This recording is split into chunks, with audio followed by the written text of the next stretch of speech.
मोहम्मद इस्लाम। आखिर एक नए टॉपिक के साथ। तो आज हम अपने फर्स्ट ईयर का चौथा चैप्टर स्टार्ट करने जा रहे हैं और चैप्टर का नाम है वर्क एंड एनर्जी। तो आज हम इसमें से पहला टॉपिक पढ़ेंगे, फर्स्ट पोर्शन। तो फर्स्ट पोर्शन हमारे पास क्या है, वर्क। हमने वर्क करना है आज। तो वर्क के हम सबसे पहले एसएलओज देखते हैं कि हमने इसमें क्या क्या पढ़ना है। तो सबसे पहले हम देखेंगे डिफाइन इसकी कि वर्क होता क्या है, फिर हम देखेंगे थोड़ी सी इसकी एक्सप्लेनेशन और देन इसकी ग्राफिकल एक्सप्लेनेशन करेंगे, फिर इसके यूनिट और डायमेंशन निकालेंगे और कुछ इससे रिलेटेड इंपॉर्टेंट पॉइंट्स हैं वो डिस्कस करेंगे। देन फाइनली फिर हम क्या करेंगे, कांस्टेंट और वेरिएबल फोर्स के बारे में डिफरेंस बताएंगे और लास्ट में हम एक लॉन्ग क्वेश्चन करेंगे, work done by variable force. ठीक हो गया। तो सबसे पहले हम बात करते हैं वर्क। वर्क होता क्या चीज है, इसको डिफाइन करते हैं। तो डेफिनेशन के लिए पहले हम क्या करते हैं, फॉर्मूला लिखते हैं। फॉर्मूला आपके पास वर्क बराबर है F डॉट D। अब F क्या चीज है, यहाँ पर फोर्स। F क्या चीज है, फोर्स। D क्या चीज है, डिस्प्लेसमेंट। और दरम्यान में क्या लगा हुआ है, डॉट। तो इस फॉर्मूले से हम इसे डिफाइन कर सकते हैं, the dot product of force and displacement is called work. The dot product of force and displacement is called work. और जबकि हम इस डॉट को क्या कहते हैं, स्केलर प्रोडक्ट में पढ़ते हैं, तो हम इसे क्या कह सकते हैं, the scalar product of force and displacement is called. अब हम इसकी थोड़ी सी एक्सप्लेनेशन देते हैं। एक्सप्लेनेशन में अगर हम देखें तो एक्सप्लेनेशन में हम क्या करेंगे, फर्स्ट करते हैं, आपके पास एक बॉडी है जो पॉइंट ए पर पड़ी हुई है आपके पास। इस बॉडी पे आपने क्या किया, इसको आप कहां लेके जा रहे हैं, इसको हमने लेके जाना है पॉइंट बी पर। तो ये पॉइंट बी पर हम कैसे लेके जाएंगे, हम इस पे क्या करते हैं, फोर्स लगाते हैं F। ठीक है, तो ये फोर्स लगाई है। अब हमने इस तरफ फोर्स लगाई है और बॉडी कहां जा रही है आपके पास, इस तरफ। यानी जो डिस्प्लेसमेंट है, मोशन है, वो इस तरफ है आपके पास। तो डिस्प्लेसमेंट के साथ जो फोर्स है वो एंगल कितना बना रही है, एंगल बनाती है आपके पास थीटा। यानी फोर्स F है और वो क्या कर रही है, बॉडी को डिस्प्लेस कर रही है A से B की सिमत में। तो फोर्स जो है वो डिस्प्लेसमेंट के साथ एंगल कितना बना रही है, थीटा। तो इस सूरत में हम क्या करते हैं, इस फोर्स के दो कंपोनेंट बना लेते हैं। यहाँ से हम क्या करते हैं, परपेंडिकुलर ड्रॉ करते हैं। जब परपेंडिकुलर ड्रॉ करेंगे तो आपके पास दो कंपोनेंट बन जाएंगे। ये वाला जो कंपोनेंट होगा इसे हम कहेंगे F sin ऑफ थीटा, और जो ये कंपोनेंट है इसे हम क्या नाम देंगे, इसे हम कहेंगे F cos ऑफ थीटा। अब जरा गौर करें, जो ये कंपोनेंट है आपके पास, इसकी सिमत में कोई डिस्प्लेसमेंट नहीं है। ठीक है, तो डिस्प्लेसमेंट किसकी सिमत में आ रहा है, along the direction of F cos theta. तो इसका मतलब है हम क्या करते हैं, जब वर्क लिखेंगे तो वर्क के अंदर हम फोर्स का कौन सा कंपोनेंट इस्तेमाल करेंगे, हम फोर्स का कंपोनेंट इस्तेमाल करेंगे F cos ऑफ थीटा, यानी हॉरिजॉन्टल कंपोनेंट, और साथ क्या लिख देंगे, मैग्नीट्यूड ऑफ डिस्प्लेसमेंट। ठीक है, और दूसरा हमने पढ़ा भी था कि जब हम डॉट प्रोडक्ट को खोलते हैं तो हमारे पास क्या आता है, आपके पास हमने पढ़ा था F d cos of theta. तो ये सेम वही है। तो यहाँ से भी आप वर्क की डेफिनेशन कर सकते हैं। ये क्या चीज है आपके पास, मैग्नीट्यूड ऑफ डिस्प्लेसमेंट, और ये क्या चीज है, component of force along the displacement. Component of force along the displacement या अलोंग द मोशन। तो हम कह सकते हैं the product of magnitude of displacement and component of force along the direction of motion. The product of magnitude of displacement and the component of force along the direction of motion is called work. ठीक हो गया। अब इसको अगर हम देखते हैं graphically, इसको देखते हैं कि ग्राफिकली हम इसे कैसे कैलकुलेट कर सकते हैं। तो ग्राफिकली अगर हम देखें तो हमारे पास दो क्वांटिटीज हैं, एक आपके पास फोर्स होगी और दूसरी क्या है, डिस्प्लेसमेंट। इन दोनों के दरमियान अगर हम ग्राफ ड्रॉ करना चाहें तो आपके पास देखें हम क्या करते हैं, एक्स एक्सिस के अलोंग क्या करते हैं, डिस्प्लेसमेंट ले लेते हैं, और वाई एक्सिस के अलोंग क्या लेते हैं, हम लोग फोर्स ले लेते हैं। अच्छा, इस फार्मूले में एक चीज याद रखें कि ये जो वर्क है आपके पास, इसमें जो फोर्स आ रही है वो फोर्स असल में आपके पास क्या है, कांस्टेंट है। ये फार्मूला कब एप्लीकेबल होगा, जब आपके पास ये फोर्स क्या होगी, कांस्टेंट होगी। अगर फोर्स वेरिएबल होती है तो फिर ये फार्मूला डायरेक्ट हम अप्लाई नहीं कर सकते। तो फिर उसके लिए क्या करेंगे, वो हम अभी आगे पढ़ते हैं। तो फिलहाल यहाँ पर देखें हमने क्या किया है, आपके पास ये फोर्स है वो कांस्टेंट है। तो देखिए जब फोर्स कांस्टेंट होती है तो कांस्टेंट है तो आपके पास इसका मतलब है ये ना कम हो रही है ना ज्यादा हो रही है। तो इसका ग्राफ फिर कैसे आएगा, आपके पास ये स्ट्रेट लाइन आएगा पैरेलल टू द डिस्प्लेसमेंट, क्योंकि डिस्प्लेसमेंट तो बढ़ रहा है लेकिन जो फोर्स है वो ना बढ़ रही है ना कम हो रही है। तो इसलिए आपके पास एक स्ट्रेट लाइन हासिल होगी। तो अगर इसको यहाँ से मिला दें तो आपके पास एक क्या बन जाता है, रेक्टेंगल बन जाती है आपके पास। तो अगर आप इस रेक्टेंगल का एरिया कैलकुलेट कर लें, इस रेक्टेंगल का एरिया कैलकुलेट कर लें तो इसका जो एरिया होता है वो बेसिकली किसके बराबर होता है, वर्क के बराबर। तो हम कह सकते हैं एरिया ऑफ रेक्टेंगल, ये क्योंकि रेक्टेंगल बनी हुई है इसे रेक्टेंगल कहेंगे, area of rectangle is equal to work done by the body, या फिर कहते हैं area under the graph. Work done by the body is equal to area under the graph, यानी ग्राफ के अंदर जितना एरिया होगा वो आपको क्या प्रोवाइड करेगा, बेसिकली वर्क देगा आपके पास। ठीक हो गया। अब हम बात करते हैं इसकी यूनिट और डायमेंशन की। तो देखिए फार्मूला आपके पास क्या कह रहा है, F डॉट D, यानी F और D। तो अगर यूनिट हम इसका ड्राइव करना चाहें तो F का यूनिट क्या होता है वो हमें पता है, न्यूटन होता है, और डिस्प्लेसमेंट का यूनिट क्या होता है आपके पास, मीटर। तो इसका यूनिट क्या हो गया, न्यूटन मीटर, या फिर इसका SI यूनिट जो है वो है जॉल। ठीक है, जॉल क्योंकि एक साइंटिस्ट था, उसने इसकी एक्सप्लेनेशन दी थी, तो उसी के नाम पे फिर इसका यूनिट भी रखा गया। अब हम इसके अगर डायमेंशन निकालना चाहें तो देखिए हमें पता है एक जूल जो है वो किसके बराबर होता है आपके पास, एक न्यूटन मीटर के। न्यूटन हम जानते हैं, न्यूटन बराबर होता है किलोग्राम मीटर पर सेकंड स्क्वायर के। एक मीटर ये आ गया तो ये मीटर के ऊपर क्या आ जाएगा, स्क्वायर, तो किलोग्राम मीटर स्क्वायर पर सेकंड स्क्वायर। यहां से अगर आप इसकी डायमेंशन बनाना चाहें तो किलोग्राम की डायमेंशन क्या हो जाएगी, m, और मीटर की डायमेंशन l, और ऊपर स्क्वायर, और टाइम की डायमेंशन क्या हो जाएगी, t - 2। तो ये क्या हो गया, ml² t की पावर -2। ये इसकी क्या आ गया आपके पास, डायमेंशन आ गया आपका। ठीक है, अच्छा सिमिलर हम क्या कर सकते हैं, यहाँ पर जॉल को भी डिफाइन कर सकते हैं। तो जॉल क्या चीज है आपके पास, जॉल हमने क्या आपके पास क्या है, वर्क का यूनिट है। तो जॉल को फिर किस तरह डिफाइन करेंगे, तो हम कह सकते हैं कि work will be 1 joule, work will be 1 joule when 1 newton force displaces a body through 1 metre. Work done will be 1 joule when 1 Newton force displaces a body through 1 meter। अगर 1 न्यूटन की force body को 1 metre तक displace करे तो उसका work कितना होता है, 1 जूल होता है आपके पास। ठीक है, तो 1 जूल मतलब होता है जब 1 न्यूटन की फोर्स किसी बॉडी को 1 मीटर का डिस्प्लेसमेंट दे करवाए। ठीक है, अब हम बात करते हैं कांस्टेंट और वेरिएबल फोर्स की। तो कांस्टेंट और वेरिएबल फोर्स क्या होती है, जैसा कि नाम से जाहिर है, कांस्टेंट क्या है आपके पास, कांस्टेंट फोर्स ऐसी फोर्स जो क्या होगी आपके पास, कांस्टेंट रहेगी। ऐसी फोर्स जो कांस्टेंट रहेगी, किसके लिहाज से कांस्टेंट रहेगी, with respect to position and time, with respect to position and time। The force that does not change with respect to position and time is called constant force। The force that does not change with respect to position and time is called constant force। Similar हम क्या करेंगे, variable force। तो variable force क्या हो जाएगी आपके पास, वो force जो टाइम और पोजीशन के साथ क्या होगी, चेंज होगी। The force that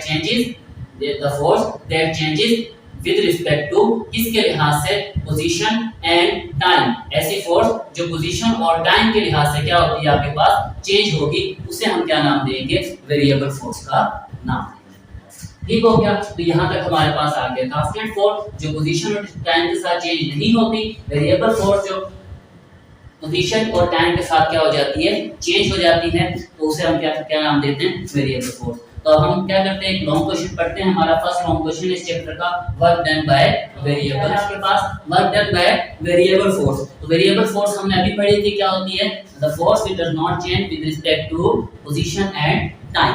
तो कंसीडर करते हैं हमारे पास एक पार्टिकल है, तो ये पार्टिकल आपके पास ये ए पोजीशन पर है, ये क्या करता है, ए पोजीशन से कहां पहुंच जाता है आपके पास, बी पोजीशन पर पहुंच रहा है। अब देखिए वो नीचे से कहां जा रहा है, ऊपर। तो इस पे जो फोर्स ऑफ ग्रेविटी एक्ट कर रही है वो पोजीशन के साथ साथ क्या हो रही है, चेंज हो रही है। अब फोर्स ऑफ ग्रेविटी चेंज हो रही है तो हमने क्या करना है, इसका वर्क कैलकुलेट करना है। और वर्क के लिए हमारे पास जो फार्मूला है वो W बराबर है क्या होता है, F डॉट T। और हमने कंडीशन क्या पढ़ी थी कि फोर्स के लिए हमारे पास कंडीशन क्या है कि वो क्या होनी चाहिए, कांस्टेंट। जबकि हमारे पास टॉपिक में क्या है, फोर्स आपके पास वेरिएबल है। तो जब कभी फोर्स वेरिएबल होगी तो हम क्या करेंगे, जो टोटल डिस्प्लेसमेंट होगा उसे छोटे छोटे एलिमेंट में डिवाइड कर लेंगे और सपोज करेंगे कि उन एलिमेंट में हमारे पास फोर्स क्या है, कांस्टेंट है आपके पास। जैसे देखिए आपके पास ये टोटल डिस्प्लेसमेंट है, इसको हम क्या करते हैं, छोटे छोटे एलिमेंट में डिवाइड कर देते हैं, यानी n number of small element में डिवाइड कर देते हैं आपके पास। तो हर एक की जो लेंथ होगी वो क्या होगी आपके पास, del d1, दूसरे की क्या होगी, del d2, तीसरे की क्या होगी, del d3 and so on, और लास्ट में आपके पास क्या आ जाएगा, del dn। सिमिलर तरीके आपके पास फोर्स क्या हो जाएगी, पहले एलिमेंट में जो फोर्स एक्ट कर रही है उसे हम F1 का नाम दे देंगे, दूसरे एलिमेंट की F2, so on, last element की जो फोर्स होगी उसे हम क्या नाम देंगे, Fn का। तो अब हम क्या करते हैं, सब एलिमेंट का सेपरेट सेपरेट वर्क कैलकुलेट करते हैं और टोटल वर्क मालूम करने के लिए सबको क्या करेंगे, जमा कर देंगे। फर्स्ट एलिमेंट तो पहले एलिमेंट के लिए अगर हम वर्क निकालें तो पहले एलिमेंट के लिए आपके पास वर्क क्या बनेगा, उसे हम कहेंगे W1, और W1 इज इक्वल टू क्या हो जाएगा, F1 डॉट, इसको हम क्या लिखेंगे, डेल D1 आपके पास। तो इसे जब खोलेंगे आपके पास तो ये क्या बन जाएगा आपके पास F1 डेल D1 और साथ क्या आ जाएगा cos ऑफ थीटा 1। सिमिलरली इसे हम क्या क्या करें फॉर सेकंड एलिमेंट के लिए आपके पास क्या हो जाएगा फॉर सेकंड एलिमेंट सिमिलर ये क्या हो जाएगा W2 आपके पास, W2 बराबर है, इसे हम क्या लिखेंगे F2 डॉट डेल्टा D2। तो इनको अगर हम खोलेंगे तो ये आपके पास क्या आ जाएगा आपके पास F2 और डेल्टा D2 और साथ क्या आ जाएगा cos ऑफ थीटा 2। ठीक है, तो इसी को हम क्या करते हैं सिमिलरली फॉर nth एलिमेंट, तो nth एलिमेंट के लिए अगर इसको हम निकालेंगे तो फिर हमारे पास क्या हो जाएगा, इसको हम नाम देंगे, ये क्या हो जाएगा आपका Wn बराबर है क्या हो जाएगा Fn डॉट डेल्टा Dn। तो इसे भी हम खोलेंगे तो ये क्या बन जाएगा आपका Fn डेल्टा Dn और cos ऑफ थीटा n। ठीक है, अब टोटल वर्क निकालने के लिए हम इन सबको क्या करेंगे जमा कर लेते हैं। तो W इज इक्वल टू आपके पास क्या आ जाएगा W1 plus W2 plus W3 so on आपके पास क्या आ जाएगा Wn। तो इसमें वैल्यू पुट करें, W1 की वैल्यू कितनी है F1 डेल D1 और साथ क्या आ जाएगा cos ऑफ थीटा 1। दूसरे की क्या है आपके पास F2 डेल D2 और cos of theta 2 plus so on. हम इस 3 को नहीं लिख रहे, वो इसी में आ जाएगा, लास्ट में हम लिख लेते हैं क्या आ जाएगा आपके पास Fn डेल्टा Dn और साथ क्या आ जाएगा आपके पास cos थीटा n आपके पास आ गया।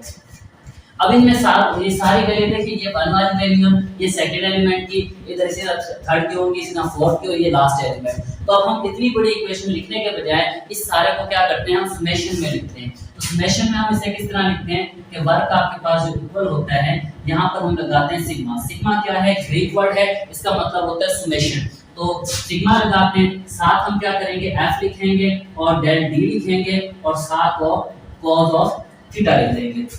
मतलब जो जो वैल्यू रिपीट हो रही है उनको हम क्या करेंगे सिंगल टाइम लिख देंगे। अब हमारे पास ये काउंटिंग है, काउंटिंग कहां से शुरू है 1 से लेकर n तक। तो नीचे हम क्या करेंगे 1 लिख देंगे, ऊपर क्या करेंगे n लिख देंगे। अब इस काउंटिंग को रिप्रेजेंट करने के लिए हम कोई वेरिएबल इस्तेमाल करते हैं, तो यहाँ पर वेरिएबल हम क्या कर रहे हैं i इस्तेमाल कर रहे हैं। तो लाजमी नहीं है कि आप i करें, आप i j के कोई भी वर्ड इस्तेमाल कर सकते हैं। तो जहां जहां काउंटिंग थी वहां वहां आप i लगा दें। देखो 1 यहाँ पर काउंटिंग मतलब f के साथ काउंटिंग थी, d के साथ काउंटिंग थी और थीटा के साथ काउंटिंग थी। तो जिन जिन के साथ काउंटिंग थी हमने क्या लगा दिया वहां पर i लगा दिया। अब i किस चीज को शो कर रहा है, ये नंबर्स को शो कर रहा है। मतलब i1 रखेंगे तो ये फर्स्ट वर्क बन जाएगा, i2 रखेंगे तो ये सेकंड वर्क बन जाएगा, i को 3 रखेंगे तो ये थर्ड। सिमिलर जितनी भी वैल्यू i की वैल्यू रखते जाएंगे वही वर्क आपके पास आता जाएगा। ठीक हो गया। तो ये थी हमारी मैथमेटिकल कैलकुलेशन। अब हम क्या करते हैं थोड़ा ग्राफिकल भी इसको देख लेते हैं, ग्राफिकल कैलकुलेशन भी इसकी कर लेते हैं। तो ग्राफिकल कैलकुलेशन में हमारे पास क्या होगा, ग्राफिकल एक्सप्लेनेशन हम करते हैं इसकी। ग्राफिकल कैलकुलेशन में हम क्या करते हैं आपके पास, अच्छा देखें हमारे पास हमने अभी ग्राफ बनाया था फोर्स और डिस्प्लेसमेंट के दरमियान। तो वो ग्राफ किसके लिए बनाया था जब फोर्स हमारे पास क्या थी कांस्टेंट। अगर फोर्स कांस्टेंट ना हो तो फिर हम क्या करते हैं ग्राफ बनाते हैं, एक्स एक्सिस पर हम डिस्प्लेसमेंट लेते हैं और वाई एक्सिस पर फिर हम फोर्स के बजाय क्या करते हैं फोर्स का कंपोनेंट लेते हैं हमारे पास। जिस तरह देखें हम आपके पास एक ग्राफ, ये ग्राफ हम ड्रॉ करते हैं। इधर हम क्या ले लेते हैं आपका डिस्प्लेसमेंट और वाई एक्सिस पर हम क्या करेंगे एफ के बजाय क्या लेंगे एफ कॉस ऑफ थीटा। ठीक है, तो ये आपके पास यहाँ पर अगर हम दिखाएं इसे तो ग्राफ कुछ इस तरह से आता है क्योंकि वेरिएबल फोर्स है आपके पास। ठीक हो गया। अब इस ग्राफ के लिए वर्क कैलकुलेट करने के लिए हम क्या करेंगे, इसको छोटी छोटी रेक्टेंगल्स में डिवाइड कर देंगे। कैसे करेंगे, देखिए आपके पास ये इसको यहाँ से ड्रॉ करते हैं, ये एक रेक्टेंगल बन गई आपके पास, दूसरा आपके पास ये रेक्टेंगल बन गई, तीसरा आपके पास ये रेक्टेंगल बन गई। तो इस तरह हम क्या करेंगे इनको छोटी छोटी रेक्टेंगल्स में डिवाइड कर लेंगे। जिसी तरह हमने पिछला डिस्प्लेसमेंट को छोटे छोटे एलिमेंट में डिवाइड किया और हर एक का वर्क कैलकुलेट करके क्या कर लिया टोटल वर्क निकाल लिया। तो सिमिलर यहाँ पर भी हमने क्या किया, ये छोटे छोटे रेक्टेंगल्स बन गए। तो इन रेक्टेंगल्स का क्या करेंगे एरिया निकालेंगे, वो एक सिंगल एलिमेंट का वर्क होगा और फिर सारी रेक्टेंगल्स को क्या करेंगे जमा कर लेंगे तो आपके पास क्या आ जाएगा टोटल वर्क आ जाएगा। तो ये आपके पास ये फर्स्ट एलिमेंट है, ये फर्स्ट एलिमेंट है। तो इसका आपके पास जो डिस्प्लेसमेंट है उसे कहते हैं डेल V1 हो जाएगा, और इसकी जो आपके पास फोर्स होगी वो क्या होगी, उसे लिखेंगे F1 और cos ऑफ थीटा 1 आपके पास। ठीक है, सिमिलर यहाँ पर ये लास्ट एलिमेंट है, तो लास्ट में क्या होगा आपके पास, लास्ट का ये एलिमेंट होगा डेल Dn हो जाएगा, और यहाँ जो फोर्स होगी वो क्या हो जाएगी Fn और cos ऑफ थीटा n। तो ये सेकंड के लिए F2 cos थीटा 2, इसमें थर्ड के लिए सो ऑन बहुत सारी आपके पास आ जाएंगी। हम क्या करते हैं, एक दरमियान में एक एलिमेंट लेते हैं, ये कोई ith एलिमेंट है आपके पास, ये ith एलिमेंट है, इसको हम कहते हैं, इसमें जो फोर्स एक्ट कर रही है वो Fi cos of theta I है, और यहाँ पर जो डिस्प्लेसमेंट है वो कौन है, डेल्टा Di आपके पास। ठीक हो गया, तो ये ith एलिमेंट है, इससे हम क्या कर सकते हैं, ये आपके पास क्या करेगा, आपको टोटल वर्क कैलकुलेट करके देगा। तो इस इक्वेशन को हम कैसे लिख सकते हैं, आपके पास ये total work is equal to, similar आपके पास जैसे हमने ऊपर लिखा था,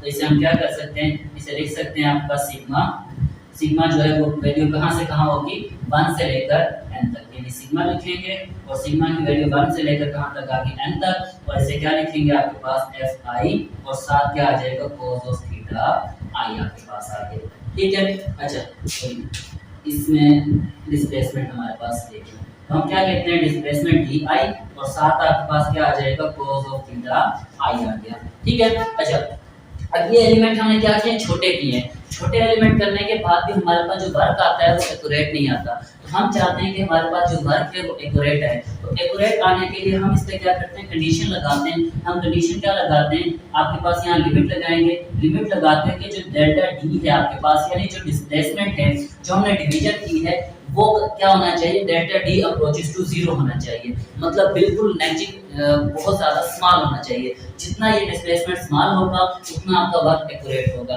अगर डिस्प्लेसमेंट आप बड़ा रखेंगे तो फिर वहाँ फोर्स वेरी करेगी, तो आपका जो वर्क है वो एक्यूरेट कैलकुलेट नहीं होगा। तो ये तो हमारा आज का टॉपिक, अगर आपको समझ आया हो तो लाइक और शेयर करना ना भूलें।